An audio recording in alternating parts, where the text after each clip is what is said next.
I had been away on business for a month. When I got home, I discovered my husband had moved his entire family in to live with us.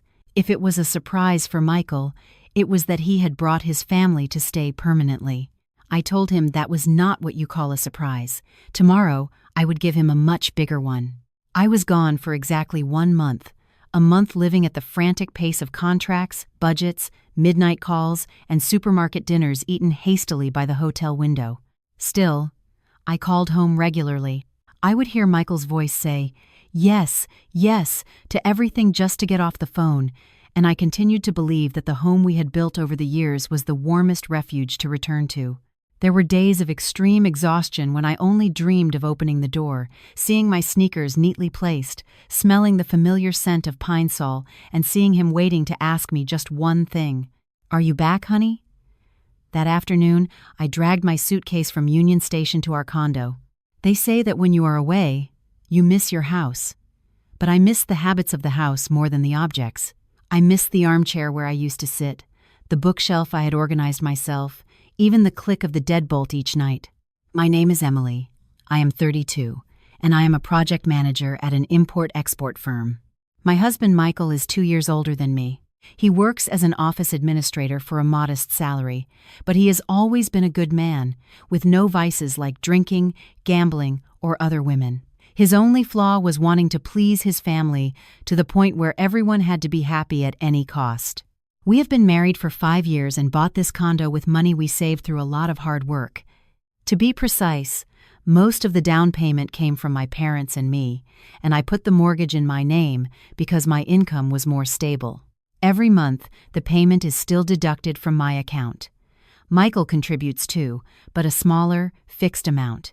It is not that I want to hold anything against my husband. As long as we are rowing in the same direction, everything is fine.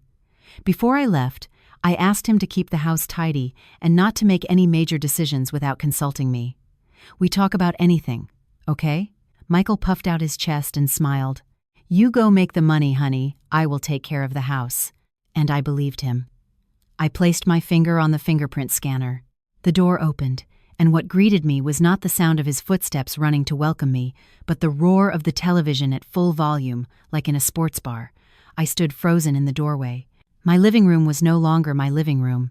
Over the sofa was a loud, floral-patterned Afghan, the kind I would never buy. The coffee table was cluttered with glasses, peanut shells, fruit containers, and several unlabeled vitamin bottles I did not recognize. The air smelled of Bengay, oversteeped tea, and half-cooked food. On the couch, an older man sat with his legs spread, eyes glued to the screen, holding the remote as if he had lived there his whole life. Next to him, an older woman was peeling a tangerine, casually dropping the peels onto my favorite piece of handcrafted pottery from Santa Fe. In the other corner, a young couple stared at their phones while loudly chewing on some Godiva chocolates I had bought for a special occasion. I had not even tried one. My throat felt dry. Michael appeared from the kitchen, wearing my apron with a puppy print. He was beaming, like a child showing off a gift. "You are back, sweetie. Isn't it a surprise?" Michael opened his arms as if presenting a show. "I brought the whole family to live here so we will have more life in the house. It is Mom, Dad, my brother Kevin, and my sister-in-law Brenda, and Yolanda will come on weekends. From now on, the house will always be full and warm." I heard the word live and felt an icy chill. This was not a visit for a few days. They had not come just to pass through.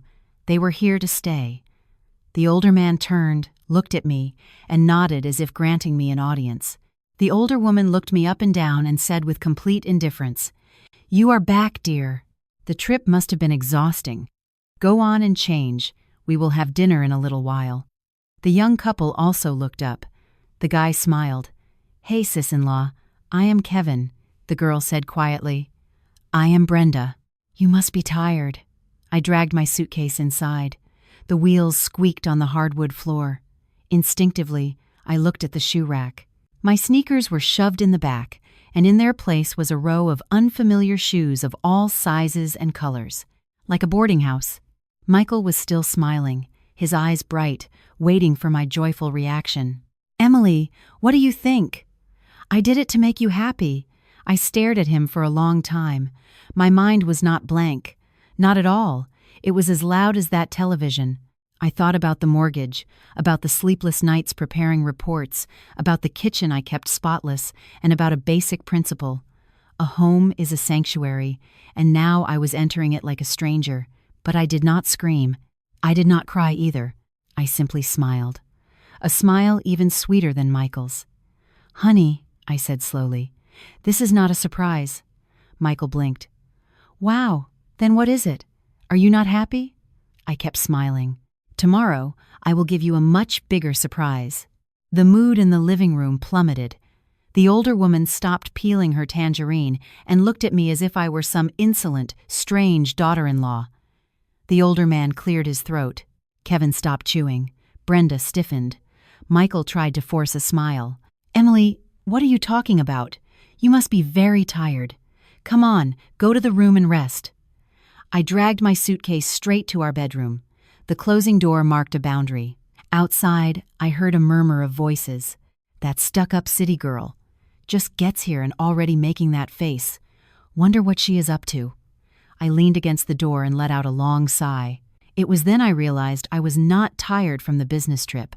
I was tired from being invaded without warning. That night, they made dinner.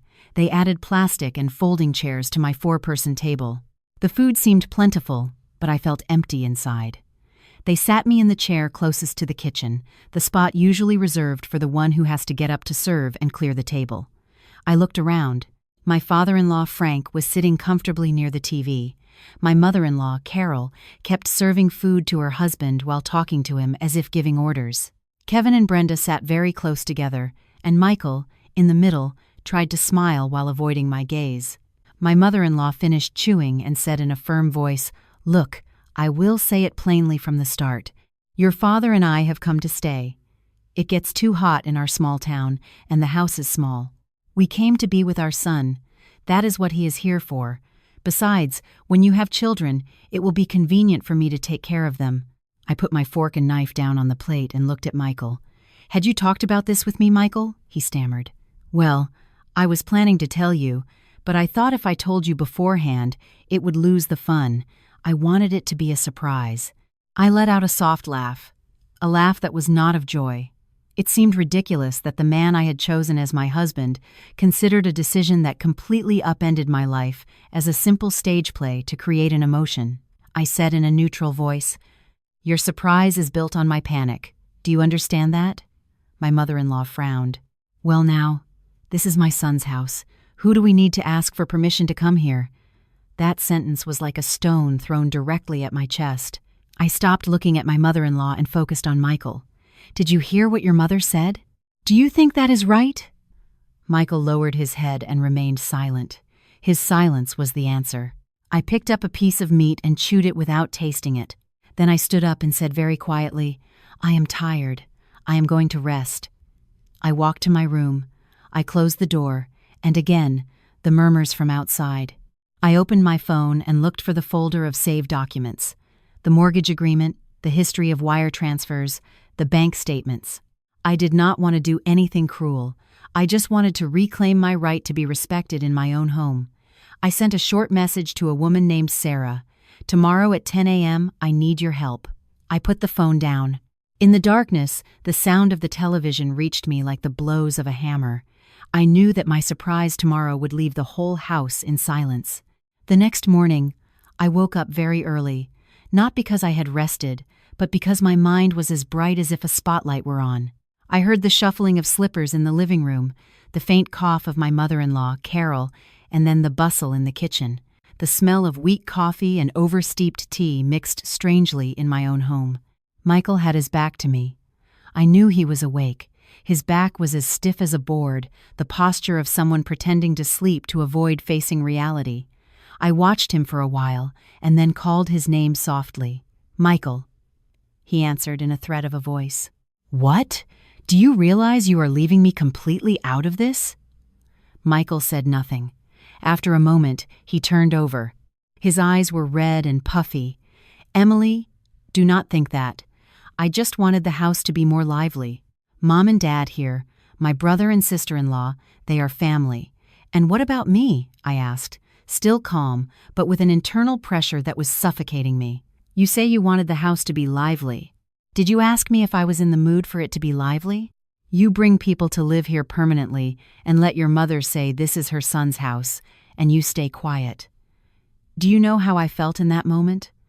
Michael bit his lip, uncomfortable. "It is just that I did not want Mom to get upset. She and Dad have a hard time in their town. I thought you would understand." "Of course, I understand. I understand they have a hard time. But you cannot use their suffering to crush your wife's life." I looked directly at him. "If you loved me, you would know how to protect our boundaries. I am not against your parents. I am against being disrespected." Michael opened his mouth to reply, but his mother's voice from outside interrupted. "Michael, time for breakfast, and Emily too. The coffee is getting cold, and then you will get a stomachache." I got up and dressed. I went out to the living room. The whole family was already seated, like a strange, staged family scene. My father-in-law, Frank, was leaning back with a serious expression. My mother-in-law, Carol, was serving breakfast with an air of being in control, placing my cup in front of me as a mere formality. Kevin and Brenda were sitting very close, smiling and talking, but glancing at me expectantly. I knew they were waiting to see what the surprise I mentioned last night was. I did not eat breakfast. I just watched the wall clock. The minute hand moved slowly. Part of me wanted to scream. The other part reminded me to stay calm. "Emily, if you want your house back, you have to keep a cool head." At exactly 10 a.m., the doorbell rang. The sound startled everyone. Carol put down her spoon and frowned. Who could that be at this hour? I stood up and went straight to the door. Standing there was Sarah, a woman in her 40s with a white blouse, dark slacks, and her hair in a bun. She was not the type of person who comes to make a scene. She looked at me with a knowing glance and nodded slightly. "You made it," I said quietly. "Yes." "Are you okay?" Sarah asked in a tone just loud enough for me to hear. I smiled. "I am fine. Please, come in." When Sarah entered the living room, the atmosphere changed completely. Frank sat up straighter. Carol immediately asked, "And who are you?" Sarah greeted them politely. "Good morning, everyone. My name is Sarah. I am Emily's advisor on legal and property matters. I have come today to clarify a few points and avoid any misunderstandings." Carol narrowed her eyes. "Property matters. What is the meaning of calling a stranger into our home? This is a family matter." I walked over and sat down next to Sarah. In a clear, though not loud voice, I said, "You are right, Mom. It is a family matter. But since you said yesterday that this was your son's house, I need to make things clear. This condo belongs to my husband and me, and I am also an owner, and I need to be respected." Michael, standing behind me, took a deep breath. I heard him swallow. Sarah opened her briefcase and took out a stapled dossier. She did not place it in the center of the table defiantly, but left it in front of me and addressed the whole family in a calm voice. "Ladies and gentlemen, with your permission, I will be brief. This condo was purchased after Emily and Michael were married, that is true. But the majority of the down payment, the monthly payments, and the primary ownership of the mortgage loan fall on Emily. This is not said to blame anyone, but to establish a fundamental principle. The decision about who can live here permanently must have the consent of both spouses, not just Michael." Carol jumped to her feet. "What are you implying? Michael is my son. I gave him life. What is wrong with coming to live with him?" I looked at her and said slowly, "If you come for a visit, I am happy. If you stay a few days, we can arrange it. But to come live here permanently without asking me, and on top of that, implying I am a stranger, I will not tolerate that. I am his family now, too." Frank cleared his throat, this time more forcefully. "Honey, do you not think you are going too far? People will say that elders are not respected in this house."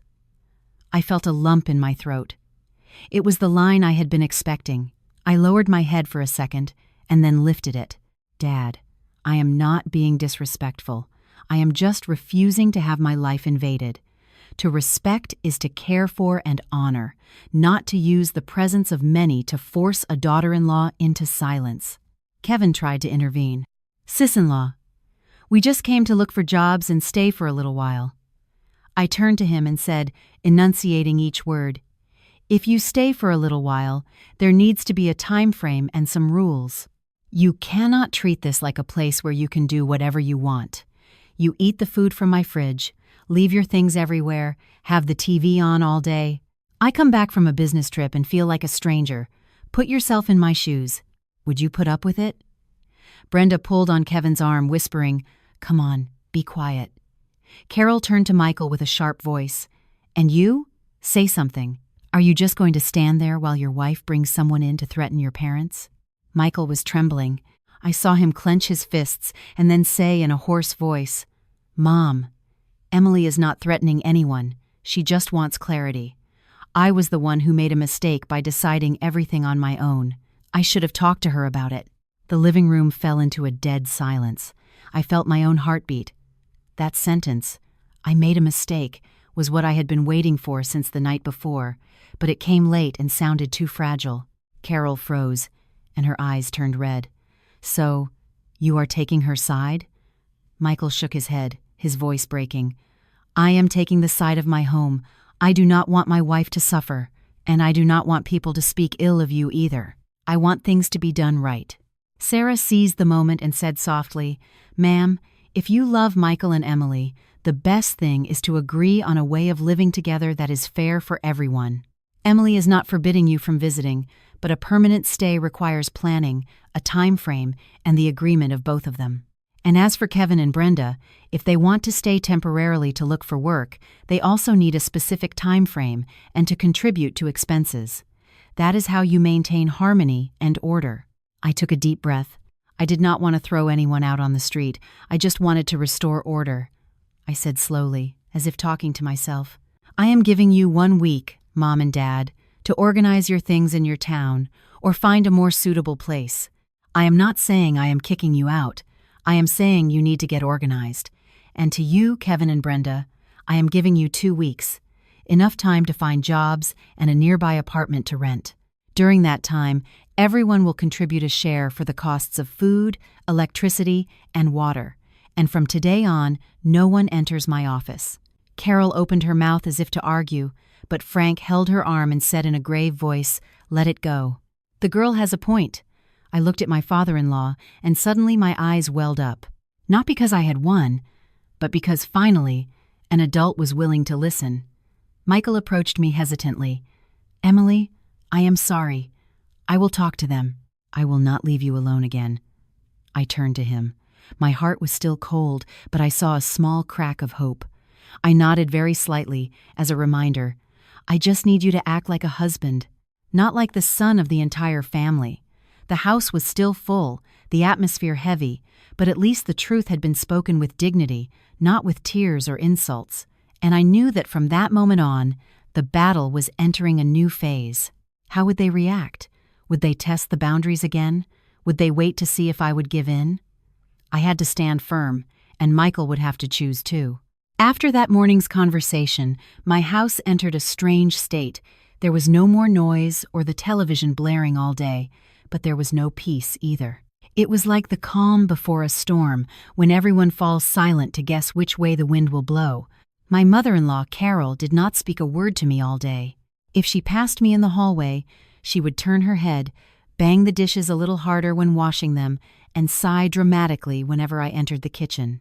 My father-in-law, Frank, was different. He spoke little, but whenever he looked at me, his expression was no longer as harsh as the day before. Now there was a mix of reflection and shame. Kevin and Brenda started being more cautious. They no longer turned on the television or took food from my fridge without asking, but I knew that deep down they were not convinced. That kind of silence was not understanding, but restraint, waiting for another opportunity.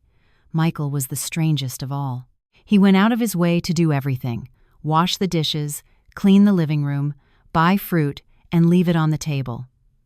He even sent me text messages in secret, even though I was sitting in the bedroom. "Emily, I am really sorry. I did not think it would get so complicated. I read the messages and did not reply, not to punish him, but because I did not know what to say. An apology did not make me feel safer in my own home. Only long-term actions could achieve that." That evening, while I was reviewing some pending contracts in my office, someone knocked gently on the door. "Emily, open up. Mom wants to talk to you for a moment." I got up and opened it. Carol stood there with her arms crossed and a tense face.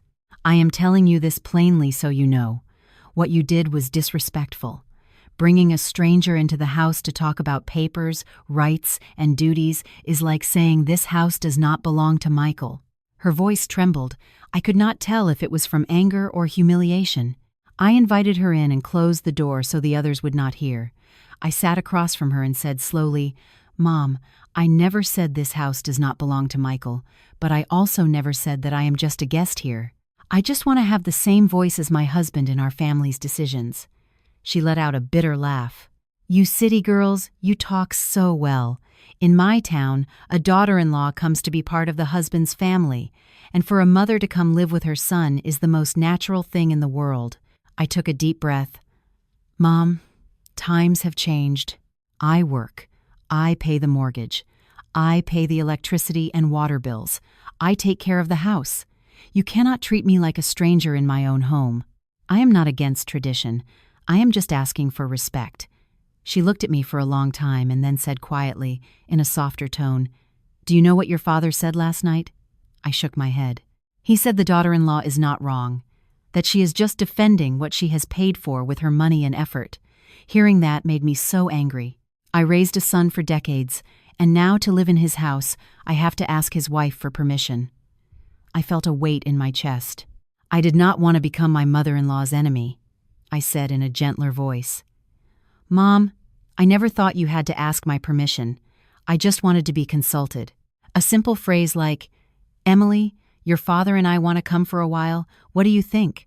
would have been enough to make me feel valued. She fell silent, her eyes turning red.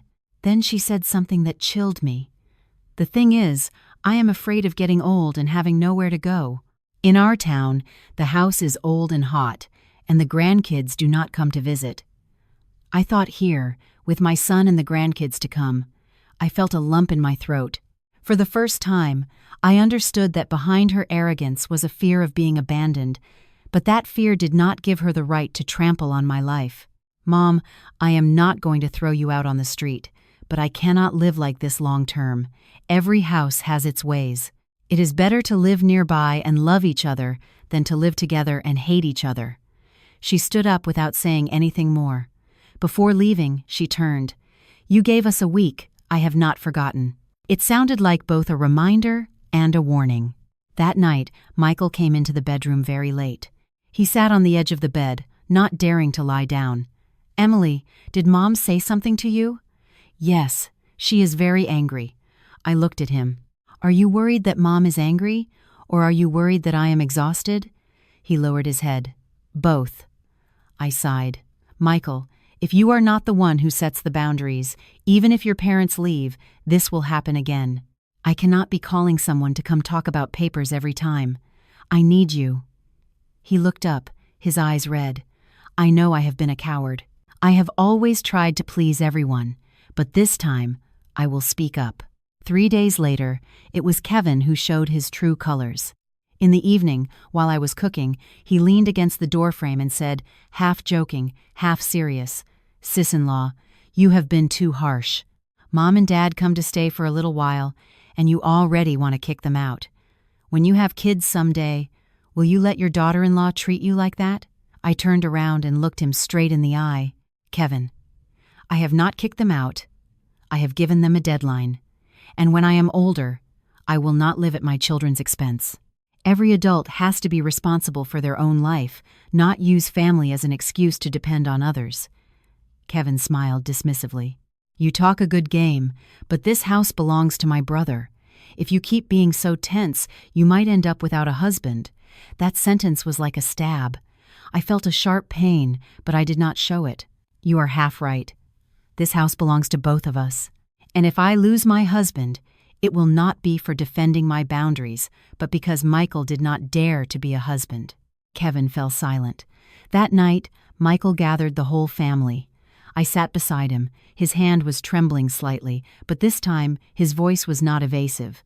"Dad, Mom, Kevin, Brenda, I am saying this plainly. Mom and Dad, you will stay this week. After that, I will take you back to your town, and Emily and I will help you find a place nearby if you want to visit often. Kevin and Brenda, you have 2 weeks to move out. I will help you with the security deposit for an apartment, but from now on, any decision about this house has to be discussed with Emily. I will not allow my wife to be disrespected ever again." Carol burst into tears. Frank sighed. Kevin turned pale. Brenda lowered her head. I took Michael's hand under the table. For the first time since I had returned, I truly felt he was on my side. That night, lying in bed, tears fell silently. Not from pain, but from exhaustion. The exhaustion of having had to play the villain to defend a minimum of respect. I knew this was not the end. My mother-in-law would still be angry, Kevin would hold a grudge, and Michael might waver again. But at least I had drawn the first line, and if they tested it again, I would not back down. From that family meeting onward, the atmosphere in the house changed in a way that is hard to describe. It was no longer tense like a violin string, but it was not warm either. Everyone began to live like forced roommates, measuring every word and step as if they were afraid of stepping on an invisible crack. Carol no longer shot me daggers with her eyes, but she did not speak to me either. She would get up earlier, cook in silence, clean her part and her husband's, and she did not touch my things as she used to. One day I walked into the kitchen and saw her washing a pot. I said quietly, "Leave it, Mom. I will do it. You should rest." She paused for a moment and replied gruffly, "No need. I am used to it." The sentence was not harsh, but it was cold. Frank was different. He started asking me trivial things. "Hey, what time are you back from work today? You have a lot going on these days." I always answered politely. I knew that inside he was torn between defending his son and understanding his daughter-in-law. Kevin and Brenda started going out more. They said they were looking for work, going to interviews. I did not ask. I was not curious. I just noticed that their suitcases were still in a corner of their room, with no sign that they were preparing to move. Michael was the one who changed the most. He came home on time, washed the dishes, and took out the trash on his own initiative, and he no longer lay on the couch with his phone, ignoring me. He talked to me more, but every sentence was cautious, as if he were afraid I would get angry. One night, while I was reviewing some reports on my laptop, he brought me a glass of warm milk. "Emily, drink this." I took it and said quietly, "Thank you." He sat on the edge of the bed and after a silence, said, "I never thought a decision of mine could hurt you so much." I closed the laptop and looked at him. "You did not think about it because you are used to putting your family first, and I am used to having to fend for myself." He lowered his head. "I was afraid Mom and Dad would feel bad, that they would call me a bad son. But I forgot that if you feel bad, it hurts just as much as if it hurt them." I did not answer, not because I did not want to forgive, but because I needed to see him keep his word, not just say it. On the 5th day, when the 1-week deadline was about to end, Carol began to pack. She folded the clothes very slowly, one item at a time, as if trying to prolong the time. Frank, sitting on the bed, looked at the old suitcase and sighed. I, from the doorway, did not know whether to go in and help or stay out of it. Finally, I went in. "Let me help you fold the clothes, Mom." She looked at me. Her expression was no longer harsh, but there was still distance. "No need. I can do it myself." I nodded and after a moment said, "Mom, I do not hate you. I just do not want to live a bitter life." She said nothing. After a while, she murmured in a tired voice, "I do not hate you either. I am just not used to a daughter-in-law speaking so plainly. In my town, we are used to putting up with things." My heart softened. Putting up with things always leads to resentment, and you cannot love much with resentment. She said nothing more, but for the first time, I saw her shoulders slump, as if she had just let go of a heavy burden. The next morning, Michael took his parents to the bus station. I did not go, not out of resentment, but to avoid making the moment more forced. I stayed home cleaning the living room, wiping the coffee table, folding the floral afghan she had put on the sofa. I did not throw it away. I folded it and stored it in a closet. A memory, even an unpleasant one, is still a memory. When Michael returned, his eyes were red. "They are gone." I nodded. "Yes." He stood still for a moment, and then hugged me from behind, very gently. "I am sorry. I let you be the bad guy." I turned to face him. I was not being the bad guy, just someone who refuses to be walked over. That night, the house felt strangely large, without the blaring television, without the smell of Bengay, without the cough of an old man. I sat on the sofa and felt like I could finally breathe again. But that calm only lasted for 2 days. On the third day, Kevin came home early, his face tense. "Sis-in-law, Brenda and I, we will probably have to stay a few more days. We have not found jobs or an apartment." I looked at the calendar. There were 4 days left until the 2 weeks were up. "You have 4 days, Kevin. If you cannot find an apartment, I will help you pay for a hotel for the first 2 days, but you cannot stay here any longer." Kevin frowned. "That is putting on too much pressure." I kept my voice firm. "Kevin, I made it clear from the beginning. I am not changing my mind." He let out a sarcastic laugh. "Are you afraid we will stay too long and eat all your food?" That question sent a chill down my spine. I stared at him for a long time. "I am not afraid of losing my house." Kevin froze. I continued, "Losing it not because of a couple of meals, but because the boundaries get erased. The moment I let you stay without a deadline, your parents will come back. Then you will bring more people, and I will be a stranger in my own home again." Brenda pulled on Kevin's arm, whispering, "Come on, that is enough." Kevin pushed her hand away. "You are always so scared." Just then, Michael walked in. He heard the last sentence. "Kevin, that is enough. You have 4 more days. When the deadline is up, I will personally take you to look for an apartment. I am not going to let Emily have to repeat this." Kevin looked at Michael, his eyes red. "You are taking her side instead of your own brother's," Michael replied, his voice tired but firm. "I am taking the side of what is right. For me, that sentence was worth more than any apology." That night, lying next to Michael, my heart was still heavy. I knew the trials were not over. His family would continue to see me as a difficult woman, but I also knew that if I gave in one more time, everything would start all over again. I whispered, "Michael, if you ever make a decision like that on your own again, I will leave. It is not a threat, it is the truth." He squeezed my hand. "I know. I am not going to lose you." I did not reply. I just stared at the ceiling, thinking of a future where I would no longer have to fight to defend my right to be respected.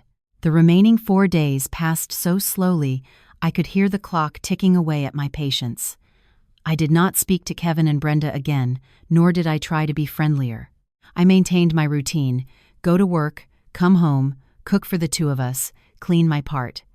I stopped cooking for them, not out of meanness, but to put everything in its proper place. Brenda started to look uncomfortable. One day I came home early from work and found her sitting on the bed with her phone in her hand and red eyes. "Sis-in-law," she called out softly. I stopped at her bedroom door. "What is it?" Brenda bit her lip. "Kevin is having a hard time finding a job. He is not getting hired at interviews. I am afraid we will not have time to move." I looked at her for a moment. I no longer saw the meddling sister-in-law, but a young, disoriented girl, but I did not let my heart soften in the wrong way.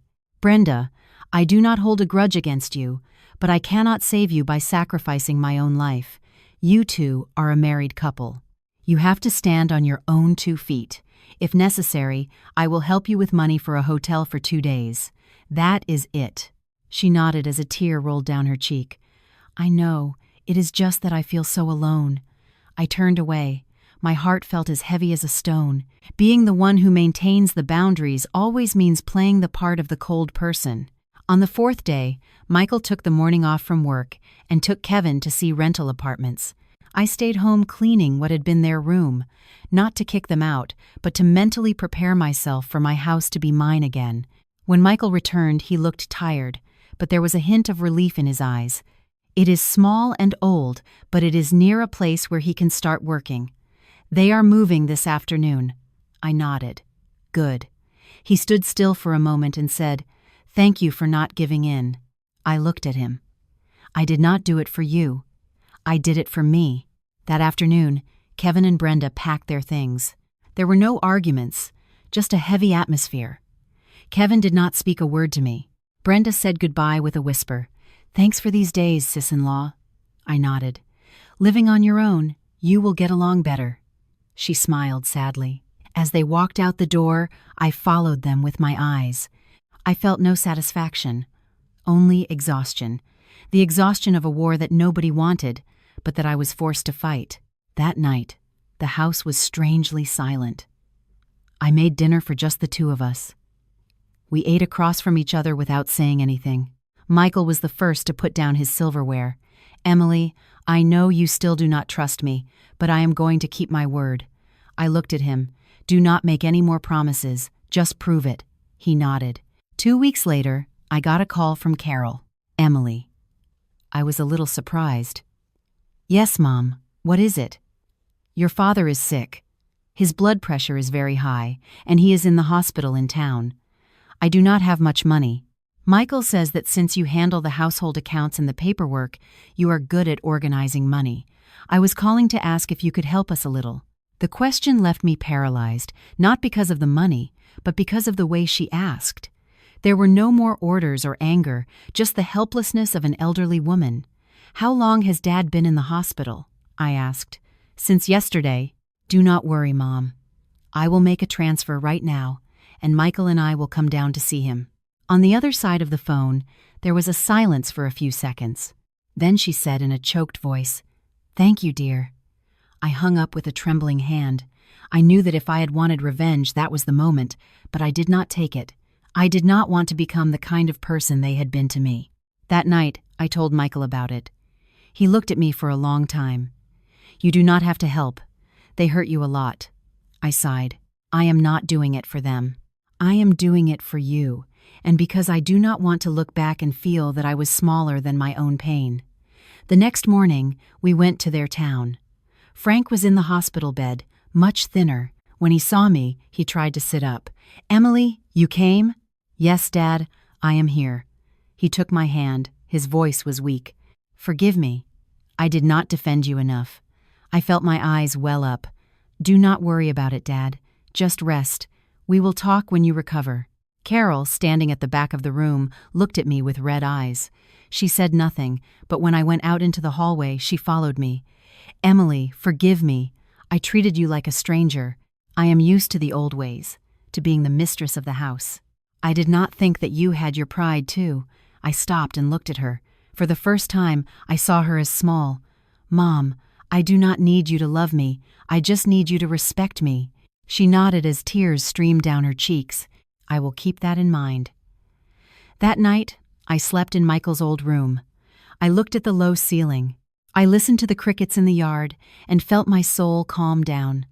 Not because everything was resolved, but because finally, I did not have to fight alone. Back in the city, Michael took my hand. Emily, if you had not stood your ground that day, I probably would have lost you by now. I looked out the window. If you had not reacted that day, I would have already left. We were silent. But this time the silence was not to avoid problems. It was a pact. From now on, this family would have 2 equal voices. I knew the crack had not disappeared. It was just repaired, and it could reopen if either of us forgot this lesson. But at least I was no longer a woman who entered her house feeling like a guest. After the visit to the town to see Frank, I thought the waters had calmed, not like a still lake, but like the ashes after a fire.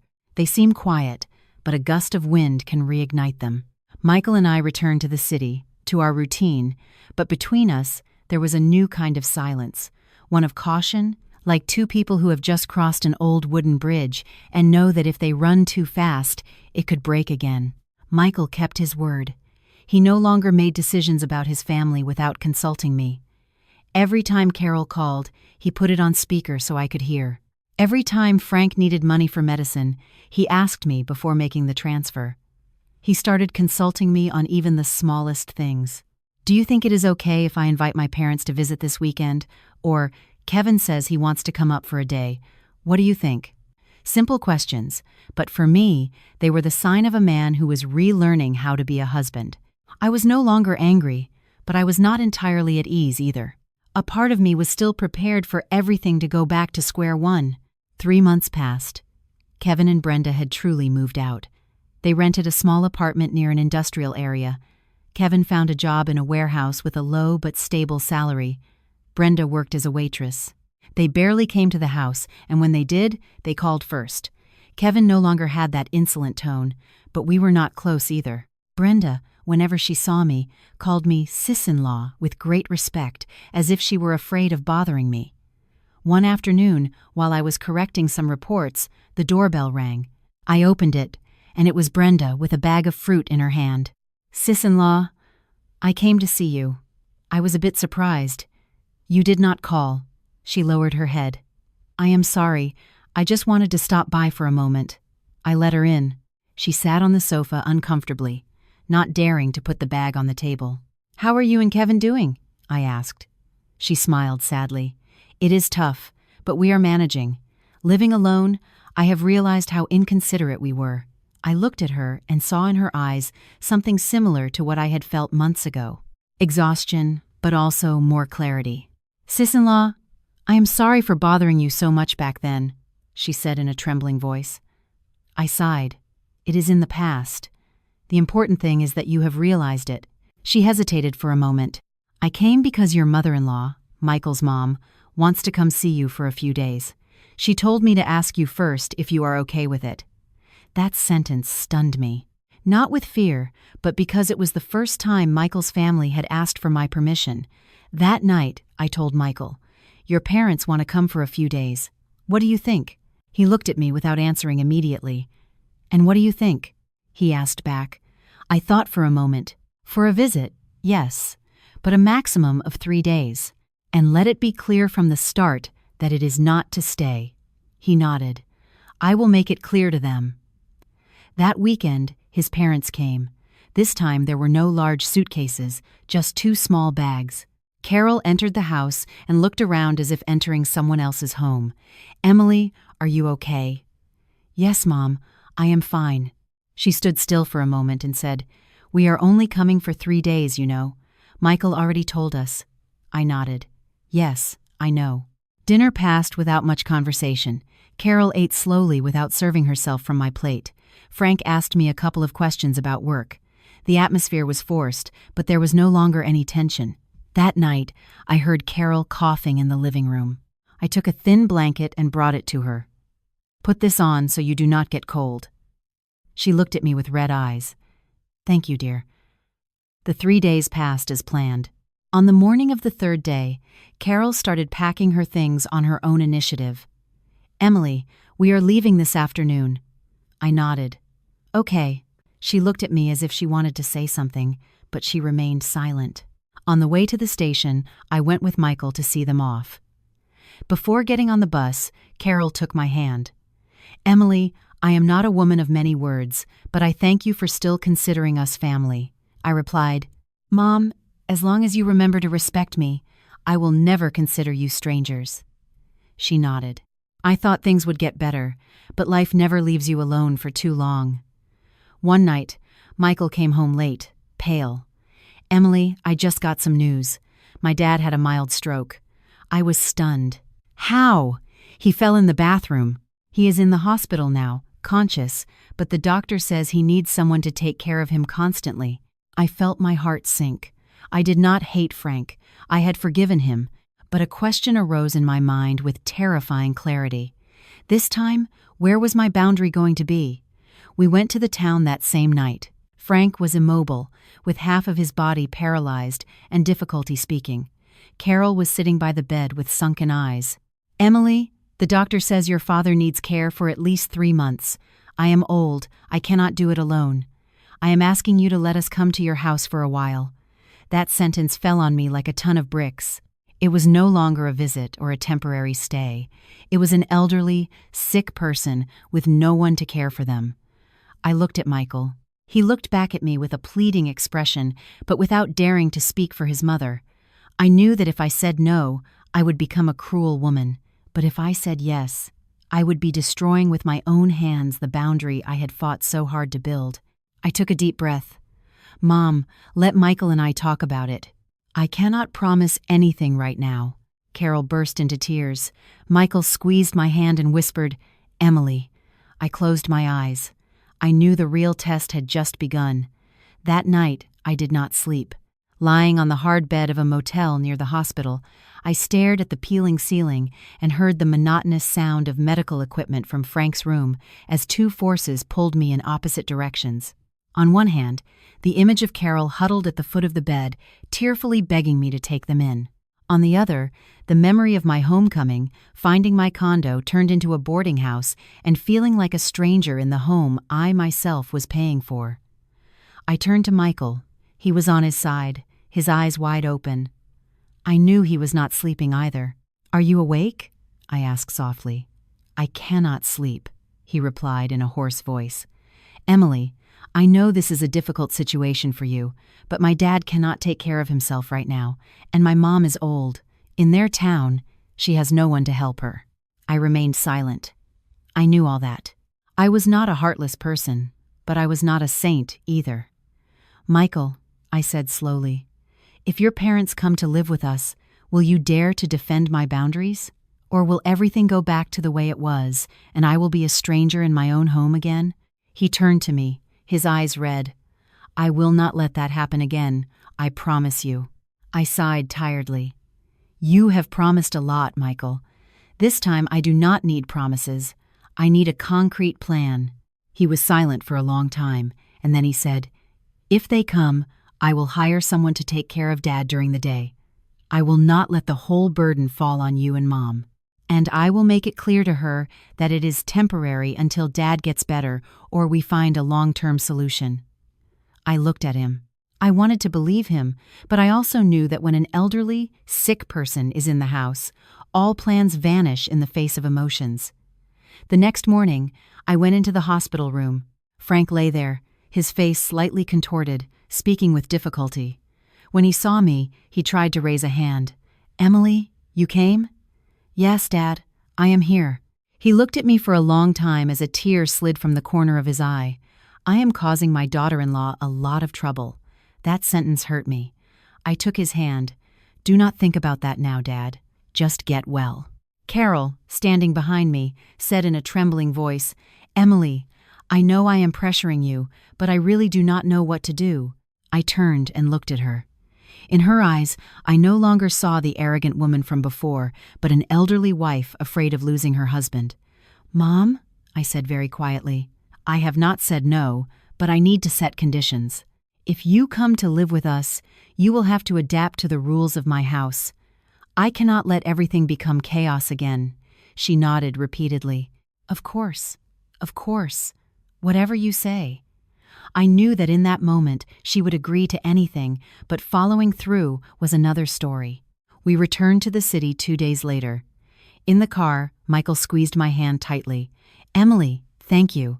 I did not reply, just looked out the window, watching the trees fall behind like lost opportunities I could never get back. 3 days later, they arrived. This time there were no crowds, just Frank in a wheelchair, Carol with a small bag, and a caregiver named Anna whom Michael had hired for the day.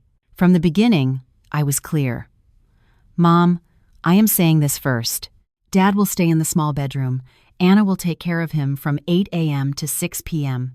At night, Michael and I will help. You cannot move the furniture around. You have to ask me first about anything." She nodded. "Yes, dear, I will keep that in mind." The first few days, everything went according to plan. Anna took care of Frank diligently. Carol did not enter my kitchen without asking. Frank did his rehabilitation exercises obediently. Michael came home on time to help me bathe his father, empty the bedpan, clean the room. I began to breathe a little. But on the 10th day, I came home early and saw a large pot of chili simmering in the kitchen. Carol was there, serving it into bowls. "I made some chili for your father," she said. I looked at the messy kitchen and felt a chill. "Mom, I told you that you had to ask me first about anything," she sighed. "I saw you were tired from work, so I did it. It is not a big deal." That "it is not a big deal" hurt me. It was exactly like the phrases from before. That night, I told Michael, "You see, everything is going back to square one." Michael was quiet, but she only made some chili. I looked at him. "And tomorrow it will be changing rooms. The day after, bringing more people, and I will be a stranger again. I am not going to wait for that to happen to speak up. Michael sighed. I will talk to her again. But talking again was not enough. 3 days later, I came home to find Kevin in the living room. I came to see Dad, he said. I looked at him, my heart racing. You did not call. I just came for a minute. He is sick. No. I went into my room and closed the door. I knew my boundaries were being tested again. That night, I gathered the whole family. I am saying this one more time. No one can come without calling first, and no one can stay overnight. Not even you, Kevin. If this happens again, I will find a rental apartment for Mom and Dad. Carol burst into tears. Emily, are you that cruel? I bit my lip, my eyes filling with tears. I am not cruel. I am saving myself. The room fell silent. Michael took my hand. Emily is right. We will do what she says. I looked at him. In that moment, I knew my marriage was hanging by a very thin thread. If he wavered again, I would let go of the rope. After that conversation, the house fell into a silence as heavy as a rock. Carol no longer went in and out of the kitchen. Frank, in his room, spoke less. Every time I went in to help him get up, he avoided my gaze, as if he were afraid of bothering me again. Michael became much quieter. When he came home from work, he would go into his father's room, help Anna, and sit by the bed for a long time without saying anything. I thought things would stabilize according to the boundaries I had set. But life never lets things be peaceful. One Friday afternoon, I left work early and stopped by the grocery store. Just as I was getting into the elevator at home, my phone rang. It was Kevin. I hesitated for a second and answered. Emily? Are you back yet? He asked in an agitated voice. I am almost there. What is wrong? Dad. He fainted while trying to stand up. Mom got really scared and called me. I brought him to the hospital nearby. The grocery bag fell from my hands. The eggs rolled out, broken. Which hospital? I asked in a trembling voice. To the clinic. Can you come? I ran out. Without going up to the apartment, I hailed a cab straight to the hospital. My mind was a whirlwind of bad omens. I was scared. Despite all the tension, hearing that he had fainted made my heart clench. When I arrived, Frank was on a gurney with an IV in his arm, pale. Carol was crying beside him, her eyes swollen. Michael was at the foot of the bed, his hands clenched, his face white. Kevin, leaning against the wall, stared at the floor. A doctor came out. The gentleman had a drop in blood pressure from the exertion. Luckily, they brought him in time. For now, he needs to limit his exercises and rest a lot. Carol sobbed. It is my fault. I pushed him to practice too much so he would recover quickly. I approached and put a hand on her shoulder. Mom, do not blame yourself. The important thing now is that he is okay. Frank opened his eyes and looked at me. Emily, do not be angry with your mother. She was very worried about me. I leaned down and took his hand. I am not angry, Dad. That night, we brought Frank back home. I listened to his heavy breathing through the wall, feeling a mix of compassion and exhaustion. The next morning, I got up early to make some puree. I took it to his room. Carol was already there, sitting with dark circles under her eyes. Emily, leave it. I will do it. Rest, Mom. I can do it. She looked at me in a strange way, without the sharpness from before. Emily, I know you are angry with me. I am sorry. I froze. I never expected her to say that. I know I have not been good to you. I always thought this was my son's house, and I could do whatever I wanted. But yesterday, when I saw your father faint, I understood that we are old now, that we have nothing but our children. I should not have made it so hard for you. Tears fell into the bowl of puree. Mom, I do not hate you. I just need you to respect me. She nodded. I promise. I will not interfere again. I did not know how long that promise would last, but in that moment, I believed it was sincere. 3 days later, Frank improved. The doctor allowed him to do exercises again, but gently. Just when everything seemed to be getting back on track, Kevin showed up, this time with a large bag. I brought clothes to stay for a few days. Dad just had a scare, and I am worried. I stood in the doorway. Kevin, I already told you. No one stays overnight. He frowned. Emily, do not be so selfish. My father just fainted, and you will not let me stay to take care of him. I looked at him with a cold voice. You can come see him during the day. At night, you leave. That is my limit. He turned to Michael. Brother, are you not going to say anything? Michael, uncomfortable, said, Kevin, listen to Emily. Kevin turned red with anger. Brother, are you that scared of your wife that you let her boss you around even when your father is sick? Hearing him call me your wife with such contempt, I felt a knot in my stomach. Kevin, get out of here, I said. He threw the bag on the floor. Emily, you are going too far. You just do not care about my father. I did not answer. I turned and closed my bedroom door. I heard their murmurs and a door slam. That night, Michael came into my room. Emily, I am sorry. Kevin is very impulsive. I smiled, exhausted. Michael, do you realize? As soon as something happens, my boundaries are tested, and the first one to hesitate is always you. He lowered his head. I do not know how to please both sides. I looked at him with a soft voice. It is not about pleasing anyone. You can only choose one side, your new family or your old family. He was silent for a long time. The next day, I went back to work.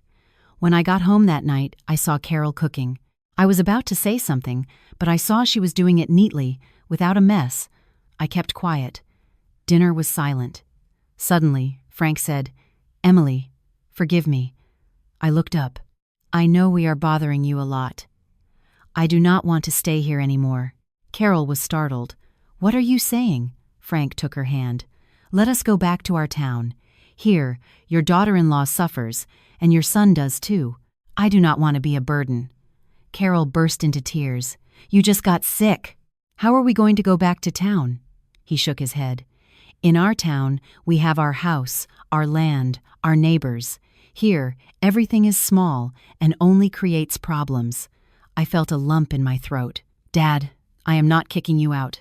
I just want things to have some order. He looked at me tenderly. I know, but I do not want you and Michael to separate because of me. That night, Michael and I sat on the balcony. Emily, if my parents go back to town, I will feel like a bad son. But if they stay, I feel like you stop being my wife, he replied. He lowered his head. I am trapped. I put a hand on his shoulder. Michael, you are not trapped. You are avoiding the responsibility of choosing. He looked at me with red eyes. Emily, do you still want to be with me? That question hurt me. Yes, but not at the cost of completely erasing myself. He nodded as a tear rolled down his cheek. 2 days later, Frank insisted on returning to their town. Carol did not want to, but in the end, she had to give in. That morning, I helped her pack. She took my hand. Emily, I owe you an apology. When we are in town, if you let me, I would like to keep visiting you, but I will not turn your house upside down again. I nodded. Come visit whenever you want, Mom. But let us talk about it first. Crying, she hugged me. The car carrying his parents drove away. I stood watching with a void in my soul. I thought it was all over, but that night I received a text from an unknown number. Emily, it is Kevin. You think this is over? Be careful. Do not corner my family. I held the phone with trembling hands. I knew the storm was not over. I read Kevin's message 3 times. With each reading, I felt my heart clench tighter, not from fear, but from exhaustion. The exhaustion of seeing a grown man resort to threats to get his way. The exhaustion of a storm that, no matter how much I tried to avoid it, always found a way to return. I did not reply. I left the phone on the table, leaned against the wall, and closed my eyes for a long time. I knew that if I reacted in that moment, I would only say things that would make the situation worse. I needed to stay calm. Michael came out of the bathroom and saw me standing motionless. Emily, what is wrong? I handed him the phone. He read it and turned pale. He dares to write this to you? I managed a bitter smile. I am used to it by now. In Kevin's eyes, I will always be the bad guy. He gripped the phone in his hand. I am going to call him. No, do not. I stopped him. If you call him now, you will just give him more reason to say, I have turned you against your family. Michael fell silent. I knew he was struggling internally. He hated his brother's insolence, but he also loved him. I could not sleep that night. I kept turning over the phrase, do not corner my family, Who had I cornered? I did not forbid them from visiting. I did not throw my in-laws out on the street. I did not refuse to pay for medicine. I only defended the basic boundaries of my own life. And still, in Kevin's eyes, I was the villain. The next morning, I went to work like a robot. I made 2 small mistakes in a report, something that never happened to me. At noon, the phone rang again. It was Carol. Emily. Yes, Mom. What is it? Kevin just called me. He says you forced his father and me to go back to town, and that is why he got worse. He says I do not care about my husband's family. I closed my eyes. I knew this was coming. Mom, I did not force anyone. Dad was the one who wanted to go back. There was a silence on the other end of the line. I know, but Kevin is very angry. He said some very ugly things to me. I am calling, so you do not take it the wrong way. He is young and has a bad temper. I smiled sadly. He is only a few years younger than me, Mom. She sighed. Emily, I do not want any more problems in the family. Can you just put up with him a little? That, put up with him a little, landed on me like a ton of bricks. Once again, I was the one who had to put up with it. Mom, I have put up with enough. I only forbade him from staying overnight. Did I do something wrong? She was quiet and then said softly, No, you did not do anything wrong, but I am afraid Kevin will do something stupid. I froze. What kind of stupid thing, Mom? I do not know. He is very impulsive. I am worried he might come looking for you to make a scene. I hung up with cold hands. That night, I told Michael, it is possible Kevin will come to make a scene. He jumped to his feet. I am going to his house to talk to him. I did not stop him. If you go, he will say I manipulated you. Let him expose himself. He looked at me with a mix of worry and fear. Emily, I do not want him to hurt you anymore. I smiled tiredly. I am used to the hurt by now, but this time I am not backing down. 2 days later, just as I had predicted, Kevin showed up. I had just gotten home from work, still in my work clothes, when the doorbell rang insistently. I opened it, and there he was, looking furious, with Brenda behind him. Emily, come out here. We are going to talk this out. I kept my voice firm. If you have something to say, you can say it here. He walked straight into the living room, without waiting for an invitation. Are you happy now? My parents are in their town. My father stuck in a bed. My mother crying all day. Satisfied? I closed the door and turned around. Kevin, do not talk like that. Your father wanted to go back, and your mother agreed. He slammed his hand on the table. Shut up. If you had not been so tough, they would not have had to leave. I looked him straight in the eye. Kevin, if you keep talking in that tone, you are leaving my house right now. He laughed dismissively. Your house? That sounds nice. This house belongs to my brother. I sighed with a cold voice. This house belongs to both of us, and I am the one who pays for most of it. Do not use the argument that he is the son to erase my effort. He turned red. Of course, since you are rich, you think you are superior. You have money, so you can kick out whoever you want, right? Michael came out of the bedroom. Kevin, that is enough. He turned to him. Brother, are you just going to stand there and watch her insult our family? Michael's voice trembled. You are the one insulting my wife. Brenda pulled on his arm. Come on, let us go. Kevin pushed her away. You shut up. You are always so scared. I felt my blood boil. Kevin, get out of here. This is not a place for you to come and yell. He took another step closer to me. Who do you think you are to kick me out? Michael stepped between us. If you touch her, you touch me. Kevin looked at him, his eyes blazing. For a woman, you break with your family, Michael shouted. What family? The one that forces my wife to be silent so you can do whatever you want? The room fell into a dead silence. I could hear my heart beating like a drum. Kevin smiled bitterly. Fine, you have chosen her. Do not regret it. He turned and left. Brenda lowered her head, apologized to me in a whisper, and ran after him. I collapsed onto the sofa. My whole body was shaking. Michael knelt in front of me. Emily, I am sorry. I did not think he would dare to come here like that. I looked at him as tears fell. Michael, if you had not stepped in front of me today, I would have already packed my bags. He hugged me. I am never going to lose you again. I rested my head on his shoulder, feeling empty. I knew that from that day on, I had officially become Kevin's enemy, and I also knew that our marriage had just passed a huge test. But above all, I understood one thing. My real enemy was not Kevin, but the cowardice in the heart of the man I had married. And this time, he had not been a coward. After the confrontation with Kevin, my house fell into a very different kind of silence. It was not the forced silence from when my in-laws were living with us, nor the tense silence to avoid conflict. It was the silence after the storm.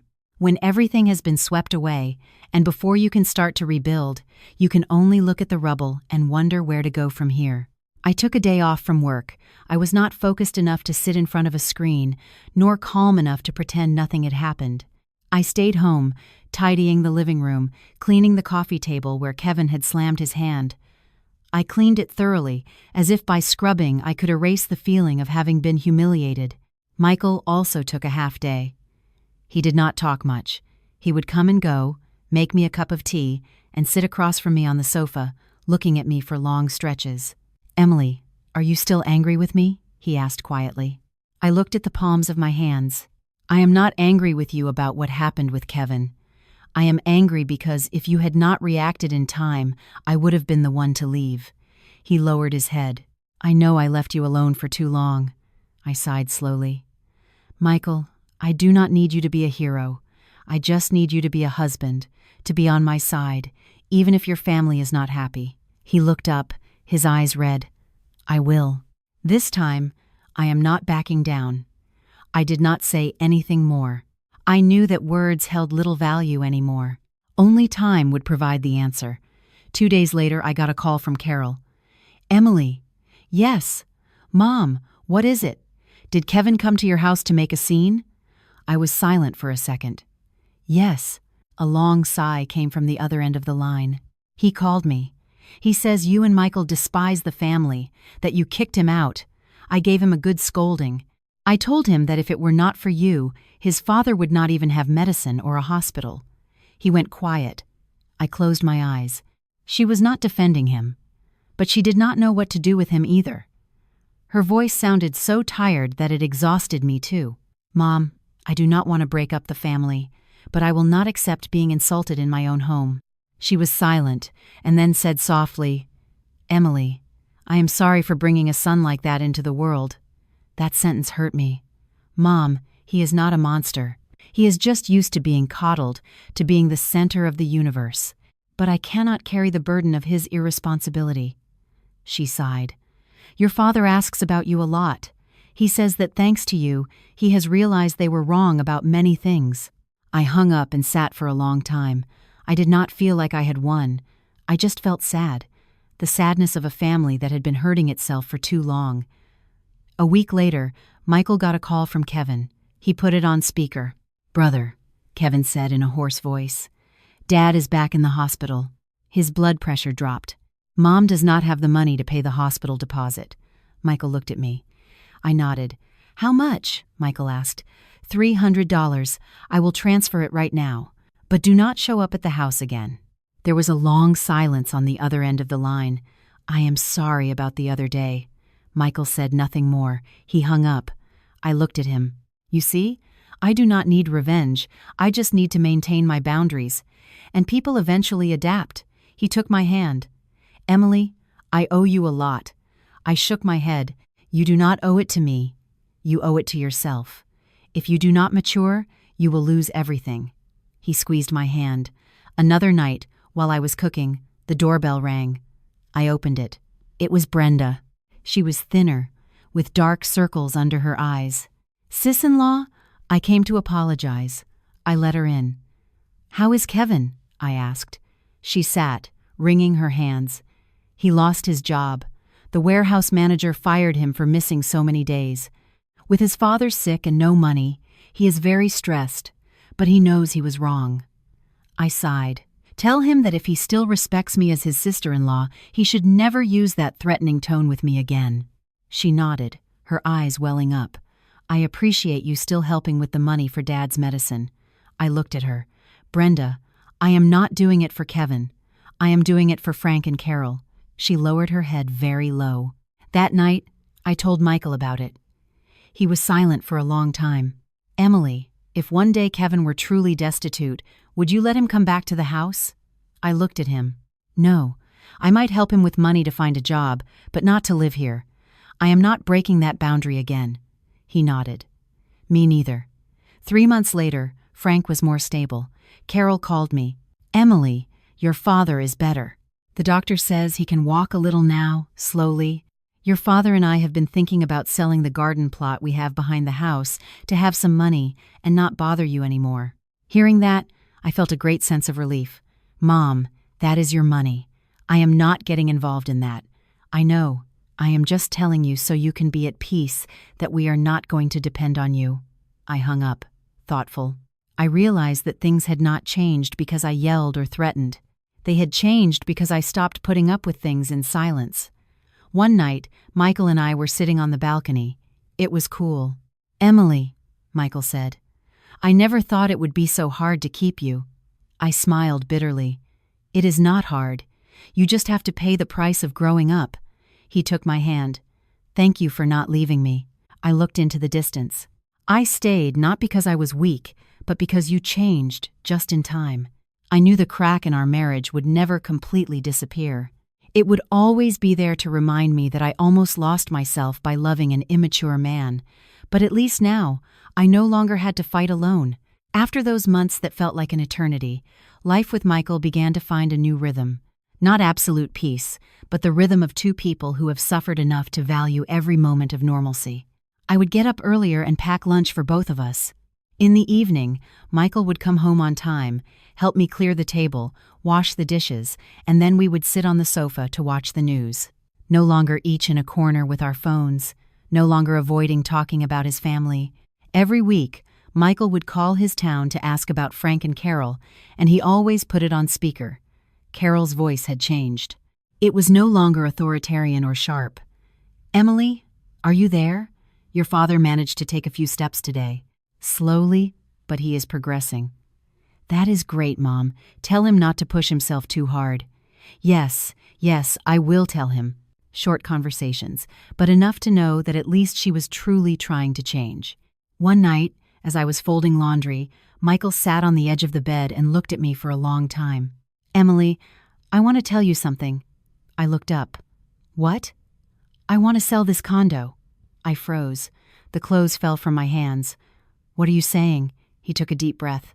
I do not want you to remember the horrible months we went through every day you walk into this house. I want us to buy another one, even if it is smaller, farther away, but a new place, without bad memories. My heart was pounding. It had never occurred to me. And where will you get the money? I asked. I have some savings, and I will take out a loan for the difference. I will handle it. You do not have to carry this anymore. I looked at him with a mix of emotion and concern. Michael, you do not have to do so much. It is not for you. It is because I want to start over. I want our next home to be something we build together, not something you carry more than I do. I sat on the bed, my heart aching. You know, this condo was my greatest pride. I paid for every dollar. I thought that even if the marriage fell apart, at least I would have a roof over my head. He took my hand. And that is exactly why I want you to have a new roof where you do not have to fight to defend yourself. I did not answer immediately. I needed time. A week later, we went to look at condos. They were not luxury apartments, just a smaller one in a more remote area. The balcony overlooked a vacant lot full of weeds, but being there, I felt a strange calm. What do you think? Michael asked. I feel at peace here. He smiled. That is enough. We decided to sell the old condo. The real estate agent told us that due to the location, the price was higher than we thought. I looked at the contract with trembling hands. The house where I had felt like a guest was about to no longer be mine. The night before signing, I stayed alone in the living room, tracing every corner with my eyes. I touched the bookshelf, the coffee table, the sofa where Kevin had slammed his hand. I no longer felt pain, just the sense that something was closing. The next morning, on the way to the notary, my phone rang. It was Kevin. I hesitated for a moment and answered. Emily, he said in a much more subdued voice. My father wants to talk to you. I was a bit surprised. I will call him now. I hung up. I turned to Michael. Kevin called. He says your dad wants to talk to me. He nodded. Call him. I called his town. Frank answered with a weak voice. Emily. Yes, Dad. It is me. I heard you are selling the house. I said yes quietly. I know that house caused you a lot of suffering. I do not want you to remain tied to those bad memories. Hearing him, I felt a lump in my throat. Dad, we are selling it to buy another one, not because we hate it. I know. I was calling to apologize one more time. I did not have the courage to take your side before. I was a coward. I closed my eyes as tears fell. Do not say that, Dad. You were sick, weak. You have suffered too. He let out a weak laugh. I am old now. I do not have much time left. I just hope you two do not separate because of us. I gripped the phone tightly. We are okay, Dad. We really are okay, he sighed. Kevin. He knows he was wrong, but he is not able to apologize. He asked me to do it for him. I was silent. You do not have to forgive him. I am not forcing you, but I hope you do not hold a grudge against him. I sighed slowly. I do not hold a grudge, Dad. I just will not let him cross my boundaries again. He said a very quiet yes. As we left the notary's office, the sky that day was strangely clear. It was not joy or sadness, just lightness. That night, I received a text from Kevin. Emily, I am sorry. I was an idiot. I blamed everything on you. I do not expect you to forgive me. Just that you do not hate me. I read the message for a long time and replied, I do not hate you, but I do not forget. If in the future you still respect me as your sister-in-law, maintain the boundaries. That is enough. He did not reply. A month later, we moved into the new house, smaller, farther away, but when I put my suitcase down in the new living room, I no longer felt like a guest. The first night in the new house, Michael and I were lying in silence. Emily, he whispered. What? I know I have not made up for all my mistakes, but I will live to deserve that you stayed. I turned to look at him. I did not stay for your promises. I stayed for your actions. He squeezed my hand. I closed my eyes, and for the first time in a long time, I slept without nightmares. Our new house was not large. The living room barely had space for a small sofa. The kitchen could only fit 2 people back to back, and the balcony was narrow, overlooking a vacant lot and some construction. But strangely, from the first week, I felt it was mine in a way the old condo never was. In the morning, I would open the balcony door and breathe in the fresh air, without the roar of a television, without the cough of an old man, without someone else's shoes at the entrance. Just our 2 pairs of sneakers, side by side. Michael kept his word. He came home on time and no longer hid any calls from his family. Once, Carol called, and he put it on speaker. Michael, your father is tired. He did not sleep well last night. Okay, Mom, I will call him now. Is Emily there? Yes, I am here. Do not worry, dear. It is just a little back pain. I was calling to let you know. Yes, Mom. Call us if you need anything. We are always available. She said okay in a much softer voice. I realized that since we had been truly living on our own, she no longer used that possessive tone. There was no more my son's house, or we are coming to live to be more comfortable, just everyday phrases. Your father is eating a little more. I planted some chili peppers. When you can, come visit us. One weekend afternoon, while I was organizing boxes, I found a small savings passbook in my name, the one I had opened as a newlywed with the naive idea that if something went wrong, I would have a cushion. I sat on the floor and opened it. The number had grown over the years. I was not a poor woman. I had a job, money, the ability to leave at any moment. And yet, I had stayed in a house where I was not respected. Michael came in and saw me there. What did you find? An old friend, I told him. Michael sat next to me. I used to think that if things went wrong, I would leave. But I did not leave. I stayed to fight. He lowered his head. I made you fight alone for too long. I put the passbook back in its box. You have already made up for it. Another night, Brenda called me. Sis-in-law, I want to tell you something. Tell me. Kevin is working as a delivery driver now. The pay is not high, but it is stable. My in-laws sold their garden plot. Really? With that money, they have enough for Dad's medicine, and Kevin does not have to send them anything anymore. I felt a great sense of relief. I am glad. Brenda hesitated. Sis-in-law. Kevin wants to come see you, to apologize in person, but he is afraid you will not want to see him. I was silent for a moment. Tell him if he wants to come, to call first, for a coffee, to talk politely, without any more scenes. Brenda sighed in relief. Okay. Thank you. I hung up without the tension from before. I was no longer afraid of Kevin, nor did I hate him. I just knew he no longer had the power to destroy my life. A week later, Kevin called. Emily, can I come see you this afternoon? I called first. I looked at Michael. What do you think? He asked me. Let him come. Just this once. That afternoon, Kevin came. He was thinner, his skin weathered by the sun. He no longer had that defiant air. Emily, he said, lowering his head. I am sorry. I was an insolent jerk. I blamed everything on you because I did not want to accept my own mistakes. I looked at him for a long time. Kevin, I do not need you to apologize for bothering me. I need you to apologize for not respecting me as your brother's wife. He nodded. I am sorry for not respecting you as my brother's wife. It sounded clumsy but sincere. Michael, next to me, said nothing. I do not hate you, I told him, but I do not forget either. From now on, maintain the boundaries. You are my brother-in-law, not the owner of my house. He said, okay, in a whisper. The meeting ended peacefully. When he left, I no longer felt a weight on my heart. I felt that an old cycle had closed. A month later, Frank was admitted to the hospital again. Nothing serious, just a checkup. Carol called me. Emily, we are coming to the city for 2 days. Your father has a checkup at the hospital. We do not want to bother you, but the motel next door has no rooms. I looked at Michael. Mom, you can stay here for 2 days, but you have to leave when you said, I do not want everything to go back to the way it was, she replied instantly. Yes, I know. We will not stay any longer.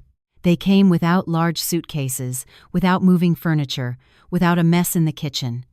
Carol asked me about every little thing. Emily, can I make some puree for your father? Yes, Mom. Use that small pot. Emily, can I hang this jacket here? Yes, Mom, hang it up. I looked at her and felt a mix of compassion and sadness. The woman who had considered my house as her own was now asking my permission for everything. That night, when my in-laws were sleeping, Carol sat with me on the balcony. Emily, thank you. For what, Mom? For not holding a grudge against us. If you had been a mean person, you would have kicked us out a long time ago. I smiled sadly. I am not mean, Mom. I just do not let myself be walked over. She nodded. I understand that now. Late, but I understand it. The next morning, they left as they had promised. As the car drove away, I stood watching, no longer tense. That night, I told Michael, you see, things can be worked out. I just need you not to betray me again. He hugged me. I will not. I knew our marriage was not a fairy tale. It was full of scars. But I also knew that I was no longer the woman who put up with things in silence. And strangely, that was what saved our marriage. That year, the rainy season came earlier than expected. The first downpours fell on the city at dusk, leaving the streets gleaming, reflecting the yellow lights like a small river. From the balcony of our new home, I watched it rain, listened to the traffic dwindle in the distance, and felt a strange peace. There was no more tension, no more fear, no need to be on the defensive. I never thought a day would come when I could simply be still. Michael came up from behind and placed a light jacket over my shoulders. It is getting chilly. Do not stay out too long, or you will catch a cold. I turned to look at him. Do you realize we have come a very long way? He smiled sadly. I realize I almost lost everything. I rested my head on his shoulder, not with the weakness of before, but like two people who have reached exhaustion together, who have woken up together, and who have together decided to stay. His parents were still in their town. Frank walked slowly, but was no longer bedridden. Carol called me once a week, not to give orders or to complain, but to tell me everyday things. A new batch of chicks has hatched. The chili peppers are bearing fruit. The neighbor asked about you. Once she told me, Emily, I have thought about it a lot. Your house is your house, and my house is my house, everyone in their own place. That way, the love lasts longer. Hearing her, I felt a lump in my throat. Kevin and Brenda were no longer causing problems. Kevin called Michael less often, but when he did, his voice was humbler. Once he sent me a message. Emily, my dad says that if we ever have a daughter, we will have to teach her not to put up with things like you did, but to be strong like you are now. I read the message for a long time, not with pride, but with sadness. The sadness of thinking about everything a woman has to go through to be called strong. One night, as we were having dinner, Michael put down his silverware and looked at me. Emily, I want to tell you something. I looked at him. I quit my old job. I froze. And what are you going to do? I accepted an offer somewhere else. The salary is not much higher, but the hours are stable. No company dinners, no coming home late. I want to be home more. I felt my heart soften. You do not have to sacrifice your career for me. He shook his head. It is not for you. It is because I do not want to keep living like before. I do not want there to be another day when you come home and feel like a stranger. I said nothing. I got up, walked around the table, and hugged him from behind. You have matured, Michael. He took my hand, thanks to you forcing me to. Another afternoon, coming home from work, I found Michael on the balcony, looking worried. What is wrong? He handed me his phone. It was a message from Carol. Michael, I was thinking of coming to spend a few days with you. Your father misses you all very much. I looked at Michael. We were both silent. A year ago, a message like that would have been enough to make me tremble with fear. Now I replied without much thought. Mom, you can come visit for 2 days, but you have to leave on the scheduled date because we have a business trip. She replied instantly. Yes, I know, just for a visit. Michael looked at me. It does not bother you? I smiled. No, because I am not afraid anymore. I know that if something goes wrong, you will be there to straighten it out. He squeezed my hand tightly. His parents came for 2 days, without large suitcases, without moving furniture, without a mess in the kitchen. Carol asked me about every little thing in the kitchen. Frank, sitting on the balcony, watched the rain and said quietly, Emily, I am glad you two did not separate. I sat next to him. We were on the verge, Dad. He sighed. I know. Because of our selfishness. I shook my head. For not having talked sooner. That night, when his parents were sleeping, Michael hugged me from behind. Emily, do you regret not leaving me? I thought for a moment. There were days when I did regret it. Not anymore. He tightened his hug. I know that if I had waited a little longer, you would have been gone. I turned to look at him. I did not stay because I was weak. I stayed because you chose at the right moment. He nodded. The next morning his parents left, just as they had said. As the car drove away, I stood at the door for a long time. Michael asked me, What are you thinking about? I replied that if I had put up with it one more time that day, I would not be here today. He remained silent. Another night, I got a call from my own mother. Emily, are you okay? Yes, Mom, I am fine. I heard you almost got divorced. I smiled sadly. Almost, Mom? Do you regret it? I looked at the balcony where Michael was watering the plants. I do not regret staying. I only regret putting up with it for so long. My mother sighed. Honey, a woman is not good for putting up with things. A woman has to know how to defend herself. I nodded, even though she could not see me. A year later, I found out I was pregnant. I held the test with trembling hands, not from fear, but because I knew that if this had happened a year earlier, I would not have dared to have a child. I gave the test to Michael. He looked at it and burst into tears like a child. Emily, is this real? I nodded as my tears joined his. It is real. He hugged me tightly. I promise you, our child will not see their mother fight alone. I rested my head on his shoulder. Remember to keep that promise. We told his parents the news. Carol was crying on the other end of the phone. Emily, forgive me for all the suffering I caused you. I promise I will not be an overbearing grandmother.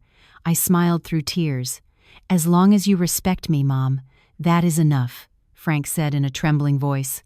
"Emily, you have saved this family." I shook my head. "No, Dad. I only saved myself. The family was saved because everyone changed." That night, lying in bed, with my hand on my belly, I listened to the rain fall.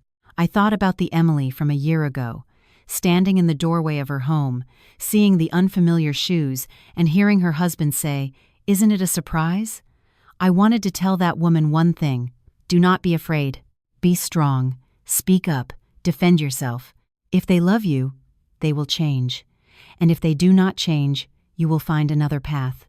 I closed my eyes and smiled. This marriage was not a fairy tale. It was full of scars. But it was those scars that taught me something. A woman does not lose her husband for being too strong. She only loses herself for putting up with too much. And when a woman dares to defend her boundaries, the world around her is forced to learn to respect her.